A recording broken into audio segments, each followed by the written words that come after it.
बहुत रोक के रखा हूं। छोटे छोटे, तुमको मालूम ही क्या है छोटा क्या है नहीं मालूम तुमको। तोप है वो, बोर बच्चा है, सालार का बेटा है। मैं आपको बताना चाहूंगी बड़े कि ऐसे तोप को तो हम घर के बाहर सजावट के लिए रखते हैं।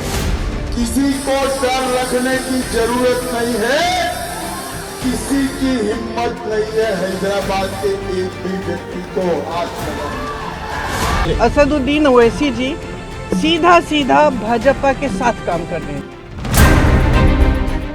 मई की तपती गर्मी में हाईटेक सिटी हैदराबाद का टेम्परेचर कुछ ज्यादा ही हाई है।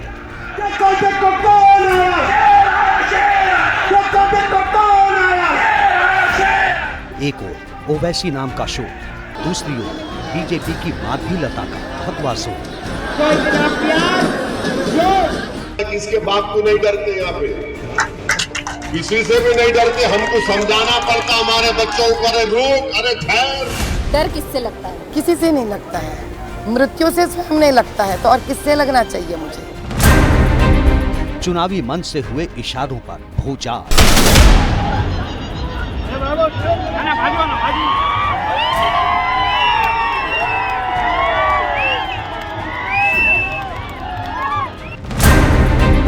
प्रचार पराक्रम पर बवाल। रेहन बीट शॉप जिंदाबाद। मेरे से भाई सलाम वालेकुम। और अब 15 मिनट बनाम 15 सेकंड पर सियासत उबल रही है। छोटा बोलता है कि पुलिस को 15 मिनट हटा दो तो हम दिखाएंगे बोले कि क्या कर सकते हैं। छोटे को मेरा कहना है तेरे को 15 मिनट लगेंगे छोटे, और हमको सिर्फ 15 सेकंड लगेंगे। 15 सेकंड पुलिस को हटाया, 15 सेकंड अगर पुलिस को हटाया तो छोटे को बड़े को ये पता नहीं लगा कहां से आया और कहां को गया। मोदी जी को बोलिए कि उनको 15 नहीं बल्कि 15 घंटे उनको मिल जाए। चलिए करिए, करके बताइए, देखते हैं क्या होता है। शेर शेर ही होता है, शेर जहां भी जाओ शेर होता है। हैदराबाद में सोमवार को वोट डाले जाएंगे। वोटिंग में कुछ ही घंटे बाकी हैं। इधर दावों की डगर पर राजनीतिक रास्ताकशी चरम सीमा पर है। हैदराबाद को एमआईएम को लीज पर दे रखा था। पहली बार किसी ने एमआईएम को चुनौती दी तो बीजेपी ने दी। बीजेपी की चुनौती से एमआईएम तो घबराई हुई है, उससे ज्यादा कांग्रेस और बीआरएस घबराए हुए हैं। अरे अगर हम जीत रहे हैं तो हमारे इत्तेहाद की ताकत और कुव्वत के बलबूते पर जीतती आए। अगर हम जीत रहे हैं तो सिर्फ और सिर्फ रब्बे करीम के फजल और करम पर जीत रहे हैं। तो आप जैसी गयूर अवाम जो मंजलिस को कामयाब करती है, दुआएं करती है, दलित भाई हमारा साथ देते हैं, हमारे ओबीसी भाई के लोग हमारा साथ देते हैं। असदुद्दीन ओवैसी जी सीधा सीधा भाजपा के साथ काम कर रहे हैं।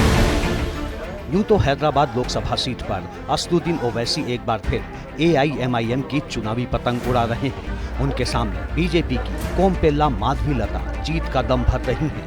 इनके अलावा BRS के G श्रीनिवास यादव और कांग्रेस से वजीउल्लाह समीर मैदान में हैं। लेकिन असली लड़ाई AIMIM और बीजेपी के बीच ही मानी जा रही है। यानी ओवैसी और माधवी लता के बीच सीधी टक्कर है। सवाल है, अब की बार हैदराबाद में किसका निजाम?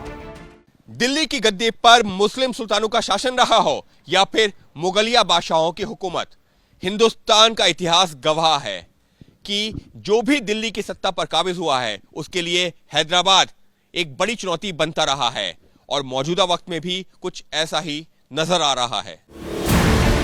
आजादी से पहले हैदराबाद में निजाम का शासन चलता था। अब उसी हैदराबाद में ओवैसी परिवार की सत्ता है।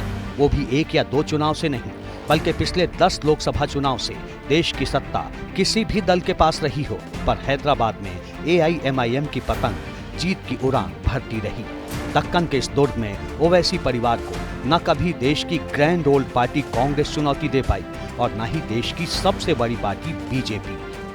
1984 के लोकसभा चुनाव में असदुद्दीन ओवैसी के पिता सुल्तान सलाउद्दीन ओवैसी पहली बार हैदराबाद से सांसद चुने गए।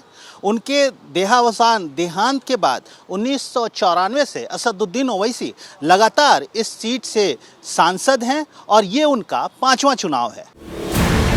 असदुद्दीन ओवैसी के पिता सुल्तान सलाहुद्दीन ओवैसी 1984 से 1999 तक 6 बार हैदराबाद से सांसद चुने गए। इसके बाद असदुद्दीन ओवैसी 2004 से 2019 तक 4 बार चुनाव जीत चुके हैं। अब 24 की चुनावी बिसात पर असदुद्दीन ओवैसी फिर ताल ठोक रहे हैं। दावा भी वही है कि हैदराबाद की जनता एक बार फिर उनके नाम पर मुहर लगाएगी। 40 साल से यहाँ पे बीजेपी हार रही। 2014 में भी मोदी आए थे, मजलिस जीती। 2019 में भी आए, मोदी आए थे, मजलिस जीती। 2018 के असेंबली इलेक्शन में आए, मजलिस जीती। 2023 के असेंबली इलेक्शन में मोदी आए, हम जीते। तो ऐसा है ना, मोदी अमित शाह को जब तक नाम नहीं लिया मजलिस का, पेट में दर्द नहीं जाता। साफ लफ्जों में कहें तो लगातार 4 बार हैदराबाद से चुनाव जीत चुके असदुद्दीन ओवैसी इस बार भी अपनी जीत को लेकर मुतमईन हैं। लेकिन एक तथ्य ये भी है कि उनके लिए इस बार रास्ता उतना भी आसान नहीं है, क्योंकि पिछले 2 चुनाव यानी 2014 और 2019 के मुकाबले हैदराबाद में बीजेपी की घेराबंदी इस बार कहीं ज्यादा मजबूत है। किसी को डर रखने की जरूरत नहीं है, किसी की हिम्मत नहीं है हैदराबाद के एक भी व्यक्ति को हाथ लगाने। इस बार मुक्त मन से मतदान करिए, चाहे हिंदू हो या मुसलमान, हर एक मतदाता कमल के निशान पर बटन दबाए और हैदराबाद को मेन स्ट्रीम से जोड़ने का काम करे।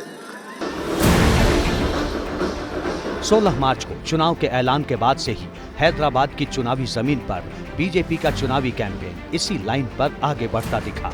लेकिन ज्यादा झुकाव हिंदू वोट बैंक की गोलबंदी की ओर दिखा।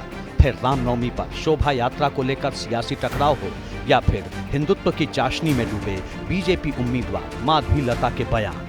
जितने ही हिंदू परिवार रोते आए हैं लव जिहाद के बारे में, और इसके बारे में भी आज तक कोई सच बाहर नहीं निकला गया है। क्या इनको इसके बारे में किसी प्रकार का इन्वेस्टिगेशन करवाने का, बैठने का उसके ऊपर जिम्मेदारी नहीं है? अब सवाल है, क्या हिंदुत्व के रास्ते बीजेपी ओवैसी के किले को भेद पाएगी? 132 सीटों वाले दक्षिण भारत में 3 चरणों का चुनाव पूरा हो जाने के बाद हैदराबाद सियासत का पावर सेंटर बना हुआ है। हैदराबाद की सीट पर सबकी निगाहें लगी हुई हैं और ऐसा माना जा रहा है कि हैदराबाद की सीट ही दक्षिण भारत की बदलती हुई राजनीति की दिशा तय करने जा रही है।